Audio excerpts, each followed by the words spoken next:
ನಿಮ್ಮ ಹಳೆಯ ಚಿನ್ನದ ಒಡವೆನ ಅಧಿಕ ಬೆಲೆಗೆ ಮಾರಬೇಕೆ? ಆಟಿಕಾಗೆ ಕಾಲ್ ಮಾಡಿ 8880 Attica gold company. Trinity metro ನಿಲ್ದಾಣದ ಬಳಿ ಶಾಕ್ನಿಂದ ವ್ಯಕ್ತಿ ಸಾವು ಕೇಸ್ ಪ್ರಕರಣಕ್ಕೆ ಸಂಬಂಧಪಟ್ಟಂತೆ ಬಿಎಂಆರ್ಸಿಎಲ್ ಅಧಿಕಾರಿಗಳ ವಿರುದ್ಧ ದಾಖಲಾಯಿತು ಎಫ್ಐಆರ್.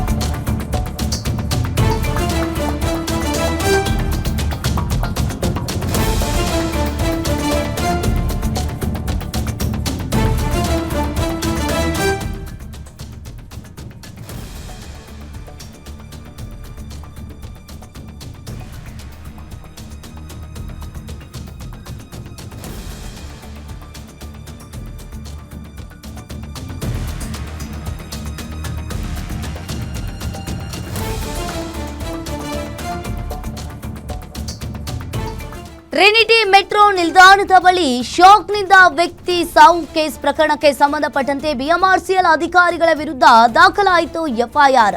ಹಲಸೂರು ಠಾಣೆಯಲ್ಲಿ 4 ಮೇಲೆ ಎಫ್ಐಆರ್ ದಾಖಲಾಗಿದೆ. ಕೆಲಸದ ವೇಳೆ ನಿರ್ಲಕ್ಷ್ಯ ತೋರಿದ್ದ ಆರೋಪದಡಿ ಎಫ್ಐಆರ್ ದಾಖಲಾಗಿರುವಂತದ್ದು. ಮೃತ ಗುರುವಪ್ಪ ಪುತ್ರ ಮೂರ್ತಿ ನೀಡಿದ ದೂರಿನಡಿ ಕೇಸ್ ದಾಖಲಾಗಿದೆ.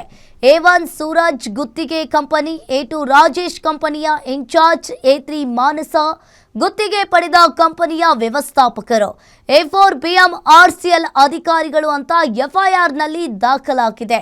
ಕೆಲಸದ ವೇಳೆ ನಿರ್ಲಕ್ಷ್ಯ ತೋರಿದ್ದ ಆರೋಪದಡಿ ಎಫ್ಐಆರ್ ದಾಖಲಾಗಿರುವಂಥದ್ದು. ಟ್ರಿನಿಟಿ ಮೆಟ್ರೋ ನಿಲ್ದಾಣದ ಬಳಿ ಶಾಕ್ನಿಂದ ವ್ಯಕ್ತಿ ಸಾವು ಕೇಸ್ ಪ್ರಕರಣಕ್ಕೆ ಸಂಬಂಧಪಟ್ಟಂತೆ ಇಲ್ಲಿ ಬಿಎಂಆರ್ಸಿಎಲ್ ಅಧಿಕಾರಿಗಳ ವಿರುದ್ಧ ಎಫ್ಐಆರ್ ದಾಖಲಾಗಿದೆ.